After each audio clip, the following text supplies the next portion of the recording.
Hello everyone, myself Komal and मैं आप लोगों को पढ़ाने वाली हूँ biology for your NEET exams. So हमारे कोर्स में हम लोग कवर करेंगे topics from 11th and also from 12th। तो हमारे कोर्स में आप लोगों को मिलेंगे live classes, study material, test, DPPs and doubt solving facilities. For more detail you can log on to our website www.tplivekota.com. So today we are starting this course with the chapter Human Reproduction, and in this lecture we will discuss a first part of this chapter, which is male reproductive system. Before we go ahead, let's see what are the contents of this chapter, what we will going to study in this chapter. The first topic in this chapter will be the male reproductive system. इस topic को हम लोग यहीं पर इसी lecture में cover करने वाले हैं। इसके बाद हम लोग पढ़ेंगे फीमेल रिप्रोडक्टिव सिस्टम, उसके बाद हम लोग पढ़ेंगे गैमेटोजेनेसिस, उसके बाद मेंस्ट्रुअल साइकिल, और फिर fertilisation and implantation and pregnancy and embryonic development, और फिर इस चैप्टर का लास्ट टॉपिक होगा parturition and lactation. So let's move forward and study about the male reproductive system. Let's see what this male reproductive system says. First of all, before we go ahead, we need to understand what is reproduction. We all know that what is reproduction. अगर simple भाषा में कहें तो reproduction कुछ नहीं है, सिर्फ और सिर्फ एक क्रिया है, एक प्रोसेस है नए इंडिविजुअल्स को फॉर्म करने की, और वो जो नए इंडिविजुअल्स फॉर्म हो रहे हैं वो सिमिलर काइंड के फॉर्म होंगे. So it is a process of making similar individuals. It is a process of making similar kind of new individuals, right? अगर asexual reproduction की बात करते हैं तो asexual reproduction में exact identical ऑफस्प्रिंग्स प्रोड्यूस होते हैं, बट अगर सेक्सुअल रिप्रोडक्शन की बात करें तो सेक्सुअल रिप्रोडक्शन में नॉन आइडेंटिकल, बिल्कुल एकदम एग्जैक्ट कॉपीज प्रोड्यूस नहीं होती, सिमिलर होती हैं to their parents but not identical, right? ये एक डिस्टिंक्टिव फीचर है सेक्सुअल रिप्रोडक्शन का. प्लस सेक्सुअल रिप्रोडक्शन में हमें चाहिए होते हैं 2 different types of gametes. Gametes के बिना sexual reproduction is not possible. तो ये एक और डिस्टिंक्टिव फीचर है सेक्सुअल रिप्रोडक्शन का कि हमें सेक्सुअल रिप्रोडक्शन के लिए चाहिए 2 different types of gametes. What type of gametes? A male gamete and a female gamete. हमें पता है कि इन दोनों गैमीट के फ्यूज होने से, मिलने से एक प्रोसेस कंप्लीट होती है. उस प्रोसेस का नाम है फर्टिलाइजेशन, और फर्टिलाइजेशन होने के बाद में एक सेल बनता है, उस सेल का नाम है zygote. You all know that. और जाइगोट फिर डेवलप होता है एम्ब्रियो में, और एम्ब्रियो डेवलप होता है एक नए इंडिविजुअल में. अब ये जो गैमीट्स हैं, ये जो गैमीट्स हमें मिले, एक मेल गैमीट और एक फीमेल गैमीट जो फ्यूज करके एक नए इंडिविजुअल को जन्म देते हैं, ये गैमीट्स आते कहाँ से है, ये गैमीट कहाँ बनते हैं, वही हमें पढ़ना है. और उन गैमीट को बनाने की प्रोसेस को बोलते हैं गैमेटोजेनेसिस. तो गैमीट्स कैसे बनते हैं वो हम इस चैप्टर में लेटर ऑन पढ़ने वाले हैं, बट उन्हें हमें ये पहले देखने से पहले कि गैमीट्स कैसे बनते हैं, हमें पहले ये देखना पड़ेगा कि कहाँ बनते हैं. तो अगर मेल गैमीट की बात करें तो मेल गैमीट हमारा बनता है मेल रिप्रोडक्टिव सिस्टम में, राइट? मेल गैमीट हमारा बनता है मेल रिप्रोडक्टिव सिस्टम में, और फीमेल गैमीट बनता है फीमेल रिप्रोडक्टिव सिस्टम में.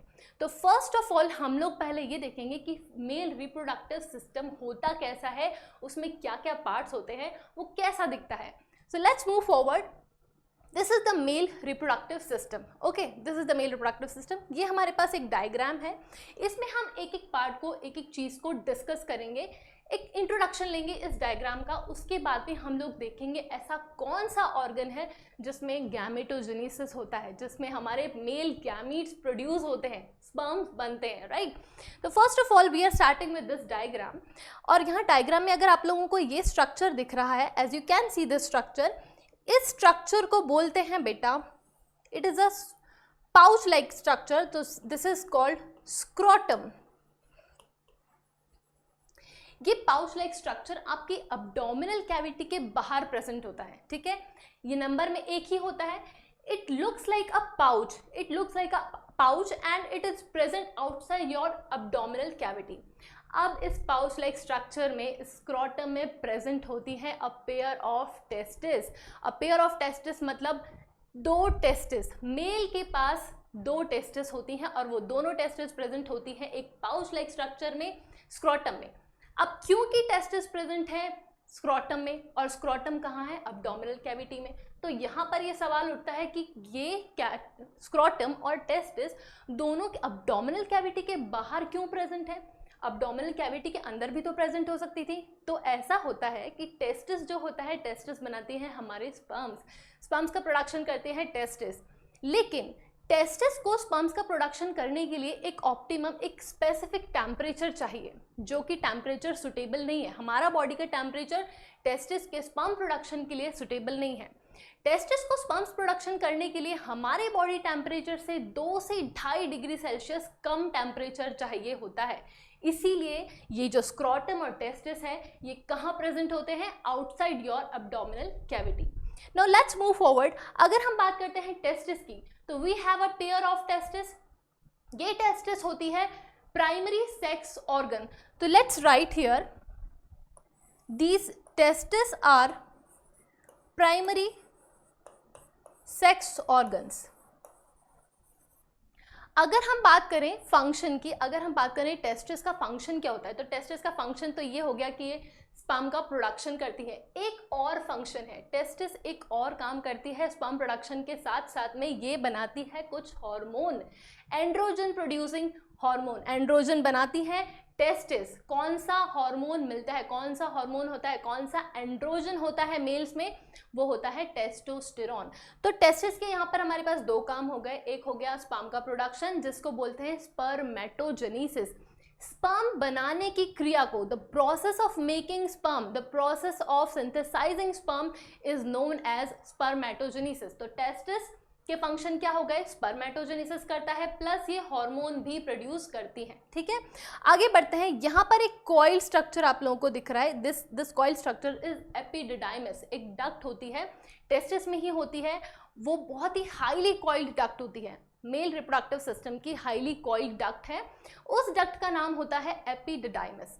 एपिडिडाइमिस में क्या होता है? जब टेस्टिस में स्पर्म्स का प्रोडक्शन हो गया, जब टेस्टिस में स्पर्म्स बन गए, तो उन्हें मूव भी करना पड़ेगा। तो ये जाते हैं एपिडिडाइमिस में। एपिडिडाइमिस में इनका क्या फंक्शन होता है? एपिडिडाइमिस का फंक्शन क्या होता है? स्पर्म्स जब एपिडिडाइमिस में पहुंच जाते हैं, तो वहां पर होता है उनका मैच्योरेशन। ठीक है, अब एपिडिडाइमिस अपने पास तो रखेगी नहीं स्पर्म्स, इन्हें फर्दर मूव करवाएगी। तो एपिडिडाइमिस के बाद में ये वाली जो डक्ट आप लोग देख पा रहे हो, this duct is known as, let's write, vas deferens. Epididymis के बाद में स्पर्म्स जाते हैं इस डक्ट में, जिसका नाम है वास डिफरेंस। और उसके बाद में यहाँ पर as you can see, this duct is opening into another duct, और इस अनदर डक्ट का नाम हो जाएगा इजैक्यूलेटरी डक्ट। तो यहाँ पर आ गई इजैक्यूलेटरी डक्ट।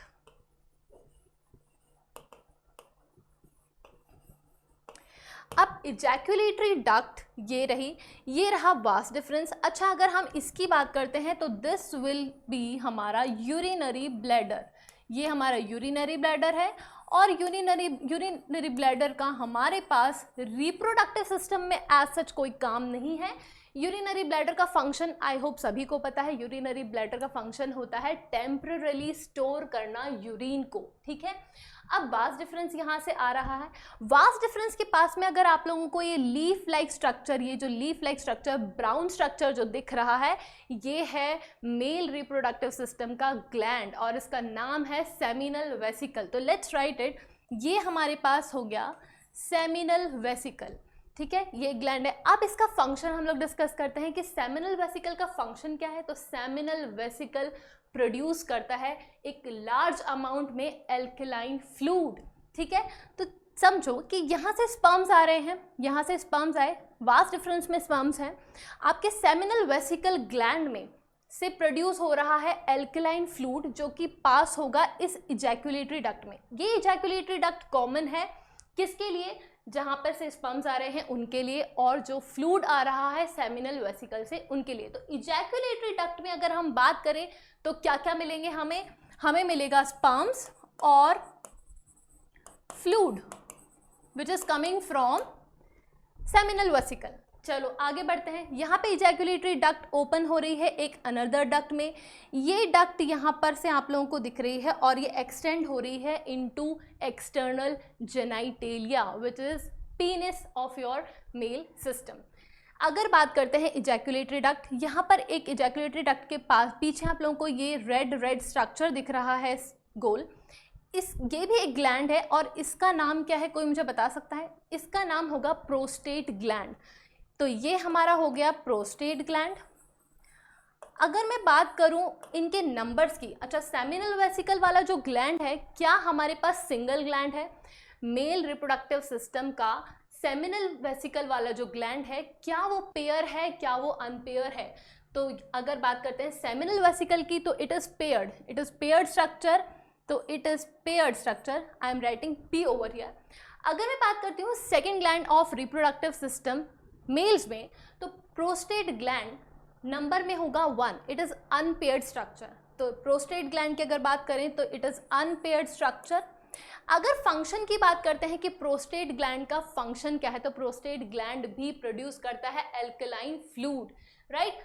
अब यहाँ से एल्कलाइन फ्लूइड आकर यहाँ पर आ जाएगा। ये कॉमन पैसेज है, ये पूरा यूरेथ्रा है, यहाँ से यूरेथ्रा आया। यहाँ पर एक और ग्लैंड होते हैं प्रेजेंट, लेकिन यहाँ पे बने नहीं है, लेट्स ड्रॉ इट। यहाँ पर कुछ ऐसे बल्ब जैसे 2 स्ट्रक्चर प्रेजेंट होते हैं और आप सभी को पता है कि वो बल्ब वाले स्ट्रक्चर भी ग्लैंड होते हैं और उनका नाम क्या होता है? Bulbourethral glands.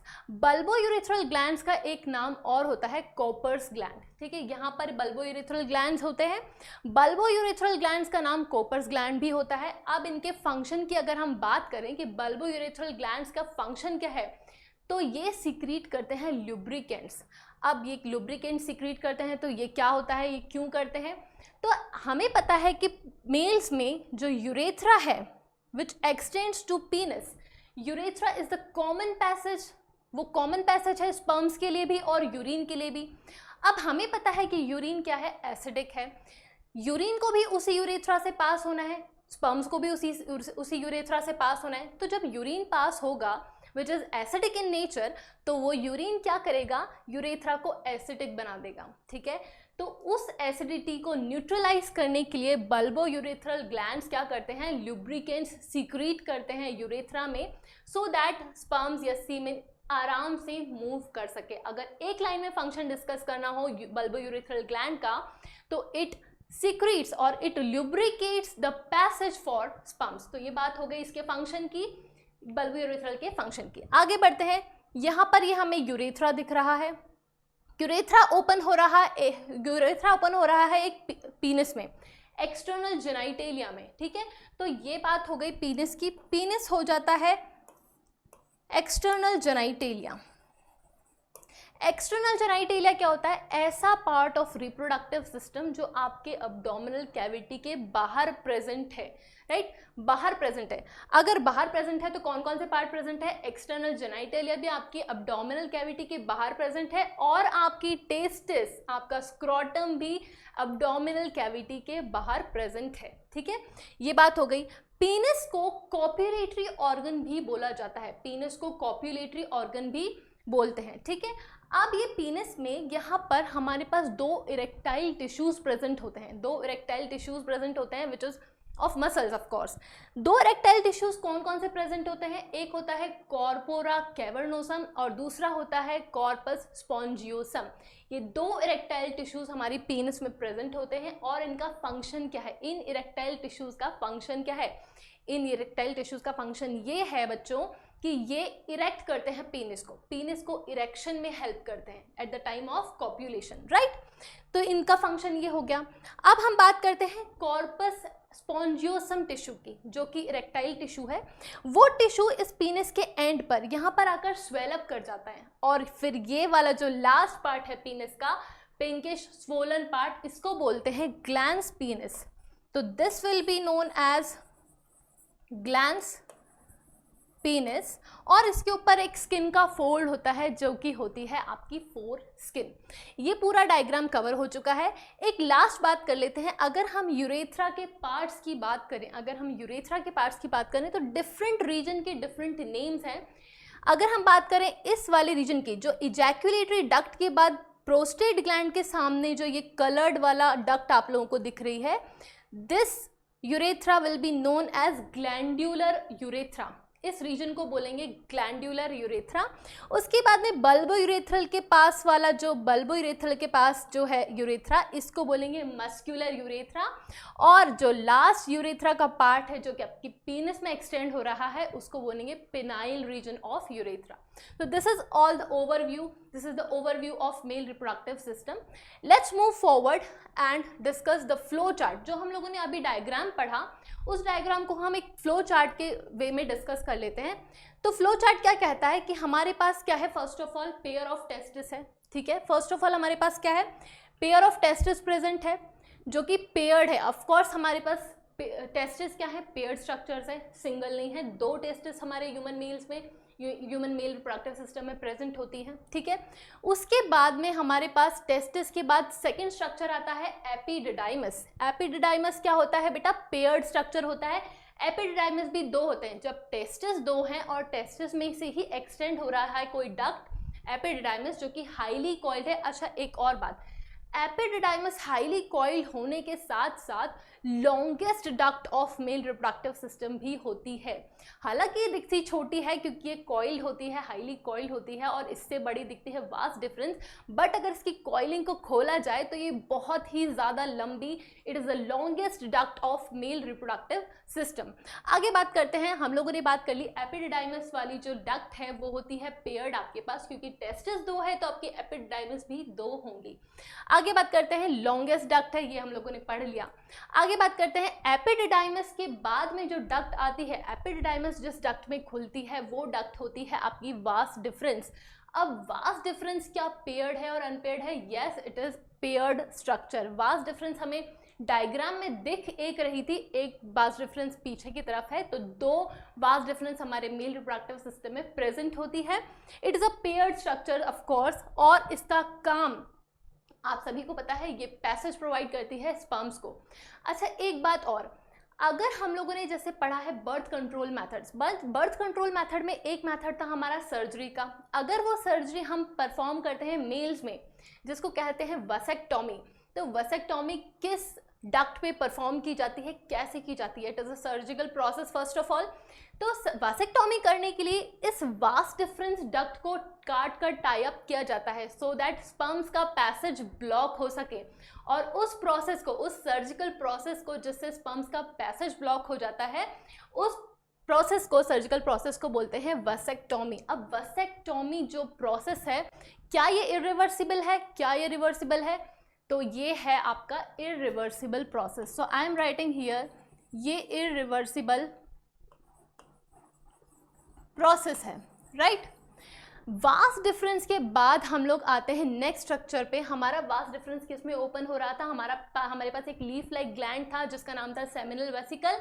सेमिनल वेसिकल के फ्लूइड्स और स्पर्म्स जो कहाँ से आ रहे थे वास डिफरेंस से, वो ओपन हो रहे थे एक कॉमन डक्ट में, और उस कॉमन डक्ट का नाम था इजैक्यूलेटरी डक्ट। इजैक्यूलेटरी डक्ट भी इजैक्यूलेटरी डक्ट पेयर्ड होती है, अनपेयर्ड? इजैक्यूलेटरी डक्ट अनपेयर्ड होती है, इट इज अनपेयर्ड। एंड उसमें होते हैं आपके स्पर्म्स तो ऑफकोर्स होंगे, क्योंकि कहाँ से आ रहे हैं स्पर्म्स, कहाँ से आ रहे हैं? वास डिफरेंस से आ रहे हैं। और आपका फ्लूइड, एल्कलाइन फ्लूइड भी प्रेजेंट होगा इजैक्यूलेटरी डक्ट में, जो कि कहाँ से आ रहा है? सेमिनल वेसिकल से। आगे बढ़ते हैं, इजैक्यूलेटरी डक्ट के बाद में वो डक्ट ओपन होगी यूरेथ्रा में, वहाँ से यूरेथ्रा स्टार्ट हो जाता है और एक्सटेंड करता है आपके पीनिस तक, ठीक है। यूरेथ्रा नंबर में सिंगल ही होता है, एक ही यूरेथ्रा होता है, एक मेल रिप्रोडक्टिव सिस्टम में एक ही यूरेथ्रा प्रेजेंट होता है। यूरेथ्रा को यूरोजेनाइटल डक्ट भी बोलते हैं। यूरेथ्रा को यूरोजेनाइटल डक्ट क्यों बोलते हैं? क्योंकि एक यूरेथ्रा कॉमन सिंगल पैसेज है for both urine and sperms. उसमें से यूरिन भी पास करेगा, उसमें से स्पर्म्स भी पास करेंगे, इसीलिए यूरेथ्रा को यूरोजेनाइटल डक्ट भी बोलते हैं। आगे बात करते हैं, हम लोगों ने पढ़ लिया था कि यूरेथ्रा के 3 पार्ट्स थे। फर्स्ट पार्ट था ग्लैंड्यूलर यूरेथ्रा, उसके बाद में हम लोगों ने पढ़ लिया था मेम्ब्रेनस यूरेथ्रा, और जो लास्ट पार्ट था जो कि पीनस में एक्सटेंड कर रहा था वो था penile urethra, penile region of urethra. अब क्या होता है कि इसमें सीक्रेशंस कौन कौन से होते हैं ये देख लेते हैं। ग्लैंडुलर यूरेथ्रा में सीक्रेशंस होते हैं स्पर्म्स, क्योंकि यहाँ पर ग्लैंडुलर यूरेथ्रा हम लोगों ने पढ़ा था। ग्लैंडुलर यूरेथ्रा वाला रीजन कहाँ था बेटा? इजैकुलेटरी के जस्ट नीचे, इजैकुलेटरी डक्ट के जस्ट नीचे वाला जो छोटा सा रीजन था, डक्ट का रीजन था, वो था glandular epithelia, glandular urethra of course. और यहाँ पर स्पर्म्स तो आएंगे ही आएंगे वास डिफरेंस से, और वहाँ पे सेमिनल वेसिकल का फ्लूइड आएगा, प्रोस्टेट ग्लैंड का फ्लूइड आएगा, किसमें? ग्लैंडुलर यूरेथ्रा में। अगर बात करते हैं मेम्ब्रेनस यूरेथ्रा की, तो उसमें भी स्पर्म्स आएंगे, सेमिनल वेसिकल का फ्लूइड आएगा, प्रोस्टेट ग्लैंड का फ्लूइड आएगा, और ये सब मिलकर क्या बनाते हैं? सीमेन बनाते हैं, राइट। इसके आगे बढ़ते हैं हम लोग, स्टोरी लाइन। अब हमें यहाँ पर क्या सीखना है? हमने देख लिया, हम लोगों ने पढ़ लिया कि जो टेस्टिस है, जो स्क्रोटम है, वो बाहर प्रेजेंट होता है, अब्डोमिनल कैविटी के बाहर प्रेजेंट होता है। ये भी पढ़ लिया कि क्यों प्रेजेंट होता है, क्यों? क्योंकि टेस्टिस हमारे बॉडी के टेम्परेचर पे स्पर्म्स का प्रोडक्शन नहीं कर सकती। अब ये होता क्या है एक्चुअली? जब एम्ब्रियो होता है, जब हमारा ऑर्गेनिज्म एम्ब्रियो, जो ऑर्गेनिज्म है एम्ब्रियो से डेवलप करता है, उस वक्त जब बेबी वूम में होता है, तो ये टेस्टिस एक्चुअली इनिशियल स्टेज में कहाँ प्रेजेंट होती है? इनिशियल स्टेज में तो एब्डोमिनल कैविटी में ही प्रेजेंट होती है। फिर कुछ टाइम बाद ये एब्डोमिनल कैविटी से निकल के बाहर एक स्क्रोटम में आ जाती है। तो लेट्स सी इधर, यहाँ पे हम लोगों ने सपोज यहाँ पे फीटस बनाया, सपोज दिस इज फीटस, ये फीटस की एब्डोमिनल कैविटी है, ये फीटस का स्क्रोटम है। फीटस की एब्डोमिनल कैविटी में टेस्टिस अभी प्रेजेंट है। यहाँ पर एक कैनाल है, इस कैनाल का नाम होता है इंग्यूनल कैनाल।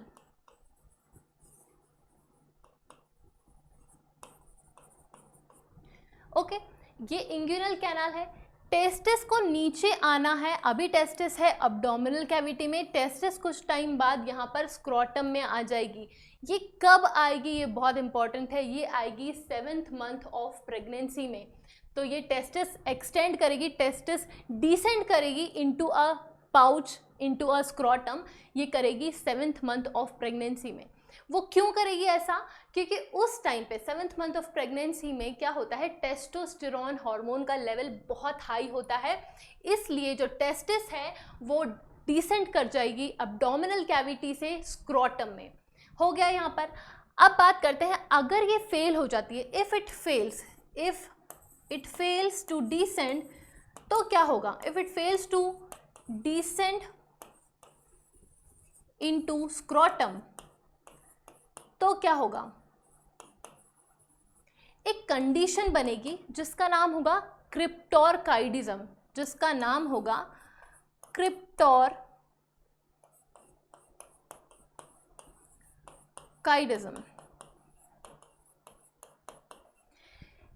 जब टेस्टिस एब्डोमिनल कैविटी से स्क्रोटम में आ नहीं पाएंगी, जब टेस्टिस स्क्रोटम में आ नहीं पाएंगी, तो उस कंडीशन को बोलेंगे क्रिप्टोरकाइडिज्म। और क्रिप्टोरकाइडिज्म अगर हुआ, अगर ये कंडीशन बनी, तो टेस्टिस कहाँ रह जाएगी? एब्डोमिनल कैविटी में रह जाएगी।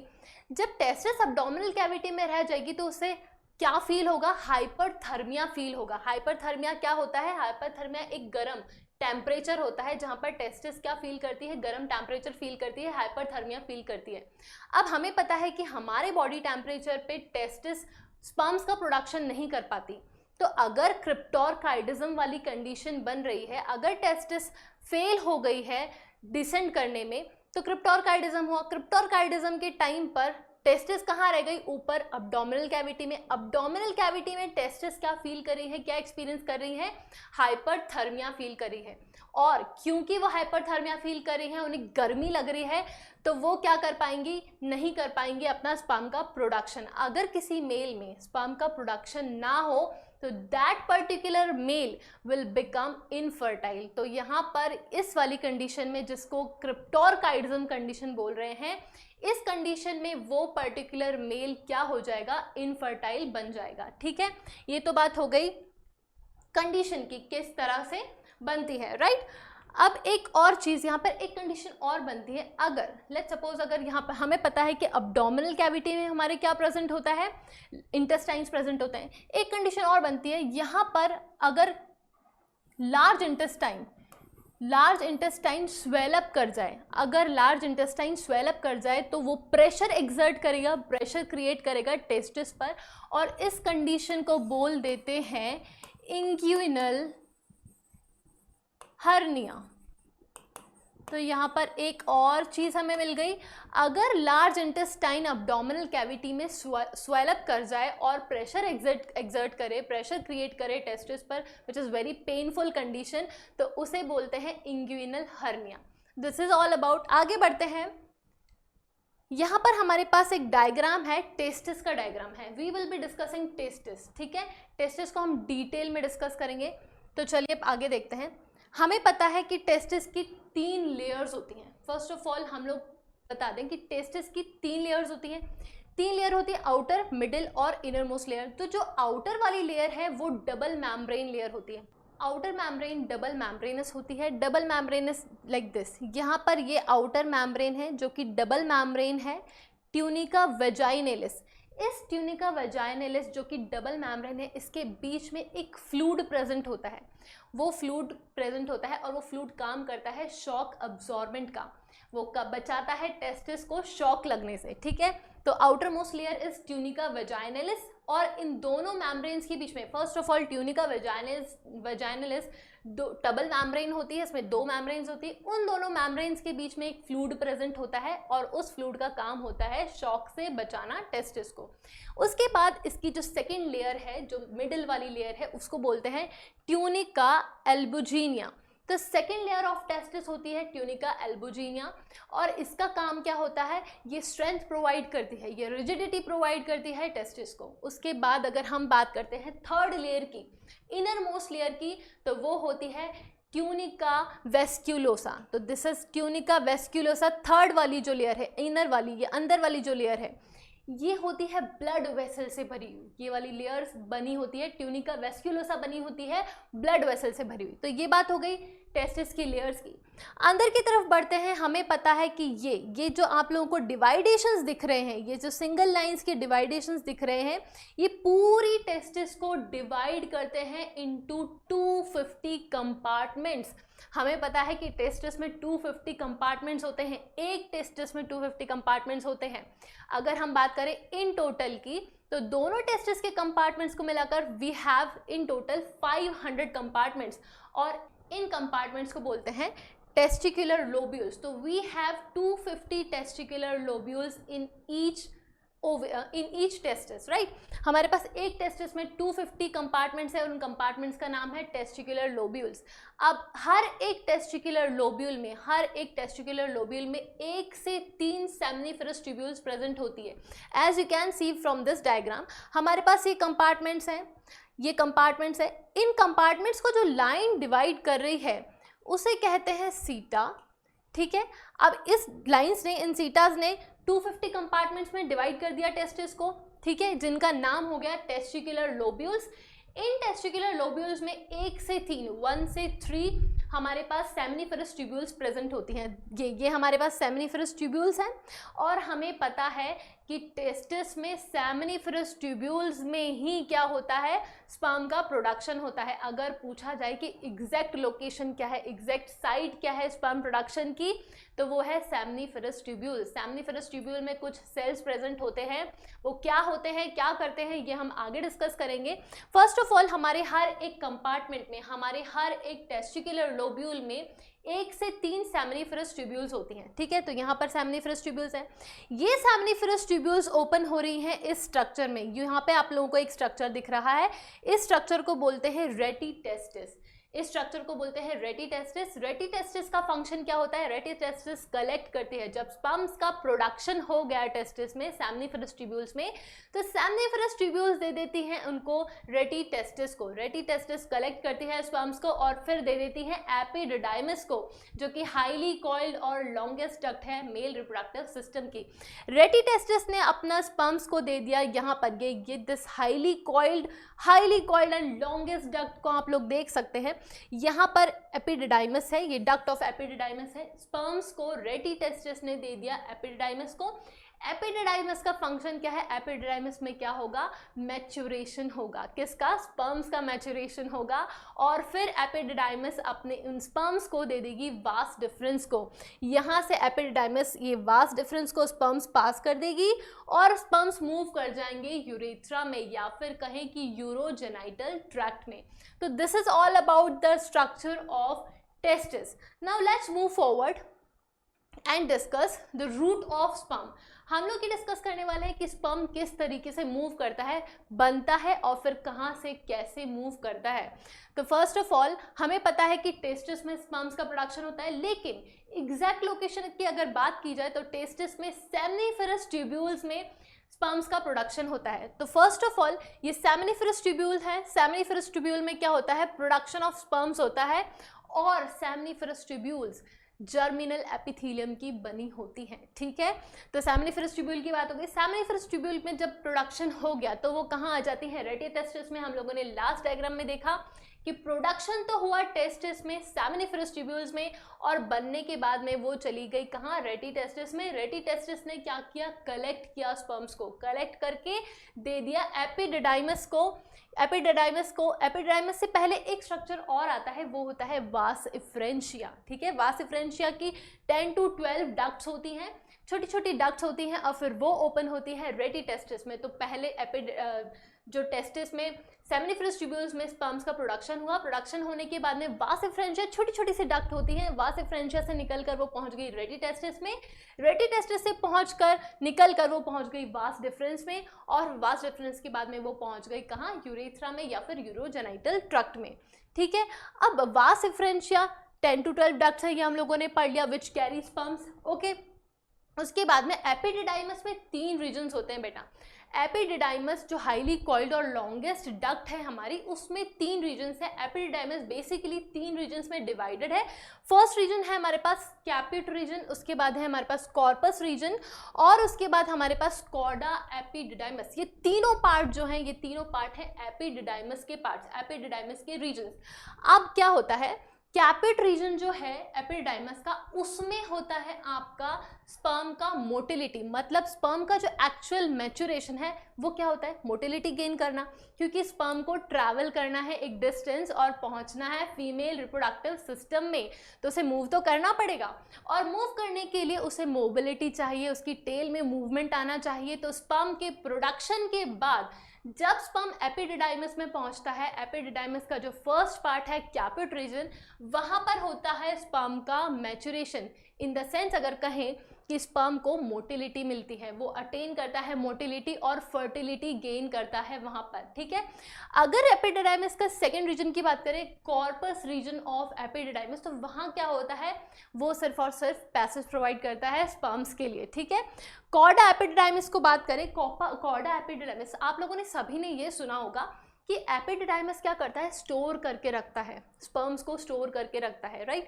This is correct, this is very correct, but वहाँ पे मैच्योरेशन भी होता है, ठीक है। तो मैच्योरेशन किस पार्ट में होता है, कैपिट रीजन में मैच्योरेशन होता है स्पर्म्स का, एपिडिडाइमस के कैपिट रीजन में। उसके बाद में जो लास्ट वाला पार्ट है हमारे पास कॉर्डा एपिडिडाइमस, कॉर्डा एपिडिडाइमस वो वाला रीजन है जो कि स्पर्म्स को स्टोर करता है अप टू 2 वीक्स, ठीक है। ये अप टू 2 वीक्स वहां पर स्टोर करके रखता है स्पर्म्स को और फिर आगे पास कर देता है वास डिफरेंस में, ठीक है। वास डिफरेंस क्या करता है, पैसेज प्रोवाइड करता है स्पर्म्स को निकलने के लिए, प्लस साथ ही साथ वास डिफरेंस भी स्टोरेशन का काम करता है। वास डिफरेंस भी स्पर्म्स को स्टोर करता है फॉर अप टू 3 मंथ्स, ठीक है। उसके बाद में जब यहाँ पर इसने स्टोर करके रखा तो ये आगे देता है, और आगे कहाँ जाता है, स्पर्म्स कहाँ जाते हैं, इजैकुलेटरी डक्ट में। इजैकुलेटरी डक्ट में उसे क्या मिलता है, इजैकुलेटरी डक्ट में उसे फ्लूइड मिलता है, जो कहाँ से आता है, सेमिनल वेसिकल से आता है। तो इजैकुलेटरी डक्ट में हमें क्या मिला, स्पर्म्स तो आ ही गए और वहाँ पर पहले से ही फ्लूइड भी आ गया। फ्लूइड कहाँ से आया, सेमिनल वेसिकल से। अब ये फ्लूइड ऑफ सेमिनल वेसिकल और स्पर्म्स जाएंगे कहाँ पर, यूरेथ्रा में, जहाँ पर क्या आ जाएगा, प्रोस्टेट ग्लैंड का भी सीक्रेशन आ जाएगा। यूरेथ्रा को यूरोजेनाइटल ट्रैक्ट भी बोलते हैं, ये बात हो चुकी थी। तो that was all about the route of sperm, कि कैसे स्पर्म रूट अपना डिसाइड करता है कैसे स्पर्म मूव करता है अपने प्रोडक्शन के बाद टेस्टिस से लेकर बाहर यूरोजेनिटल डक्ट तक, और फिर किस तरीके से बाहर निकलता है। तो बाहर निकलने वाली प्रोसेस तो अलग है, वो इंटरकोर्स वाली प्रोसेस है, वो हम आगे पढ़ेंगे। फर्स्ट ऑफ ऑल हम लोगों ने ये देख लिया कि स्पर्म प्रोडक्शन के बाद में कहाँ से कहाँ कैसे मूव करता है, ठीक है। अब बात करते हैं कि प्रोडक्शन कहाँ कैसे होता है। अगर हम टेस्टिस को काटें, उसका ट्रांसफर सेक्शन काटें, तो कुछ इस तरीके से दिखेगी। टेस्टिस में क्या है, हमारे पास टेस्टिकुलर लोब्यूल्स हैं, और लोब्यूल्स में क्या है, हमारे पास सेमिनिफेरस ट्यूब्यूल्स हैं। तो दीज आर सेमिनिफेरस ट्यूब्यूल्स, ठीक है। एक कंपार्टमेंट, हम लोग एक कंपार्टमेंट की बात कर रहे हैं। एक कंपार्टमेंट में हमारे पास है तीन सेमिनिफेरस ट्यूब्यूल्स। यहाँ पे हमारे पास 3 सेमिनिफेरस ट्यूब्यूल्स हैं। हमने कहा था सेमिनिफेरस ट्यूब्यूल्स में 2 टाइप के सेल्स प्रेजेंट होते हैं, ठीक है। अब देखो यहाँ पर ये जो लंबे वाले सेल्स हैं, ये जो लंबे वाले सेल्स आप लोगों को दिख रहे हैं, ये होते हैं सर्टोली सेल्स। तो आई एम राइटिंग हियर, ये होते हैं सर्टोली सेल्स आपके। और ये जो गोल गोल से सेल दिख रहे हैं, जो छोटे छोटे से सेल्स दिख रहे हैं, ये आपकी इनर लेयर के पेरिफेरी पे जो प्रेजेंट होते हैं सेल्स, इन सेल्स को बोलते हैं आपके स्पर्मेटोगोनिया।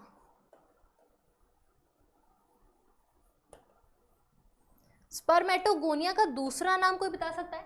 स्पर्मेटोगोनिया कौन से सेल्स होते हैं? जर्म सेल्स होते हैं। तो we have 2 types of cell in Sertoli tubules, in we have 2 types of cells in seminiferous tubules। seminiferous tubules में हमारे पास दो टाइप के सेल्स हैं। एक तो हमारे पास हो गया सर्टोली सेल्स, और एक हो गया हमारे पास में स्पर्मेटोगोनिया, जिसे जर्म सेल्स भी बोलते हैं। अब इनके फंक्शंस क्या हैं? अगर हम बात करें स्पर्मेटोगोनिया की, जो कि जर्म सेल्स हैं, तो स्पर्मेटोगोनिया बन जाते हैं स्पर्म्स, ये बना लेते हैं स्पर्म्स, ठीक है। स्पर्मेटोगोनिया जर्म सेल्स है, तो ये गैमीट्स बना लेते हैं, मतलब कि स्पर्म्स बन जाते हैं। और जो सर्टोली सेल्स है, सर्टोली सेल्स के बहुत सारे फंक्शंस हैं, ज़रा ध्यान से सुना। सर्टोली सेल्स क्या करते हैं? फर्स्ट ऑफ ऑल, ये जो स्पर्मेटोगोनिया डेवलप हो रहे हैं स्पर्म्स में, जो स्पर्मेटोगोनिया स्पर्म्स बना रहे हैं, उन्हें स्पर्मेटोगोनियास को या कहीं जर्म सेल्स को सर्टोली सेल्स नरिशमेंट प्रोवाइड करते हैं। और क्योंकि जितने भी सेल्स हैं जो कि नरिशमेंट प्रोवाइड करते हैं, उनका जो साइटोप्लाज्म होता है वो काफ़ी डेंस होता है। तो Sertoli cells have a dense cytoplasm. इसका पहला फंक्शन हो गया कि ये स्पर्मेटोगोनिया को नरिशमेंट प्रोवाइड करता है। इसके अलावा सर्टोली सेल्स और भी फंक्शंस प्रोवाइड करते हैं, जैसे कि सर्टोली सेल्स का एक फंक्शन ये है कि ये इन्फेक्शन से बचाता है, ये एंट्री ऑफ एनी माइक्रोब्स को रोकता है, किसी माइक्रोब को एंटर नहीं करने देता, इन्फेक्शन नहीं होने देता। एक फंक्शन ये है। दूसरा फंक्शन ये है कि ये इनहिबिन रिलीज करता है, ठीक है। ये नेगेटिव फीडबैक देने में काम आता है एफएसएच के, ठीक है। तीसरा फंक्शन ये है, ये एएमएफ रिलीज करता है। What is AMF? AMF is anti Mullerian factor. सभी ने सुना होगा कि एंटी मुलेरियन फैक्टर क्या होता है, कि सर्टोली सेल्स जब एंटी मुलेरियन फैक्टर जब रिलीज करते हैं, तो एंटी मुलेरियन फैक्टर एएमएफ रोकते हैं, इनहिबिट करते हैं formation of fallopian tubes and uterus in males. AMF factors जब रिलीज होते हैं तो वो फेलोपियन ट्यूब्स को और यूट्रस को मेल के अंदर नहीं बनने देते, ठीक है। ये सारी बातें हो गई, सर्टोली सेल्स के फंक्शंस ये सब थे। इन दोनों सेल्स के अलावा यहाँ पर बीच पे ये जो सेमिनिफेरस ट्यूब्यूल्स हैं, सेमिनिफेरस ट्यूब्यूल्स के पास बीच बीच में जो ये इंटरस्टिशियल स्पेस है, टेस्टिकुलर लोब्यूल में जो इंटरस्टिशियल स्पेस बच गया है, उनमें कुछ अनदर टाइप ऑफ सेल्स भी प्रेजेंट होते हैं। वो कौन से सेल्स होते हैं? लेडिक सेल्स होते हैं। तो ये जो सेल्स हैं ये हैं लेडिक सेल्स। अब लेडिक सेल्स को और भी कुछ कहते हैं, लेडिक सेल्स को और भी कुछ कहते हैं। क्या बोलते हैं लेडिक सेल्स को? इंटरस्टिशियल सेल्स भी बोलते हैं लेडिक सेल्स को। क्यों? क्योंकि ये इंटरस्टिशियल स्पेस में प्रेजेंट है। अच्छा, सर्टोली सेल्स का एक नाम और है, सर्टोली सेल्स को नर्स सेल्स भी बोलते हैं या फिर सब्सटेंटिकुलर सेल्स भी बोलते हैं, ठीक है। अब लेडिक सेल्स की अगर बात करते हैं तो लेडिक सेल्स का काम क्या है? लेडिक सेल्स बनाते हैं एंड्रोजन, जो टेस्टोस्टेरोन मेल्स में होता है हार्मोन, वो प्रोड्यूस करते हैं लेडिक सेल्स। तो this is all about the TS of testis.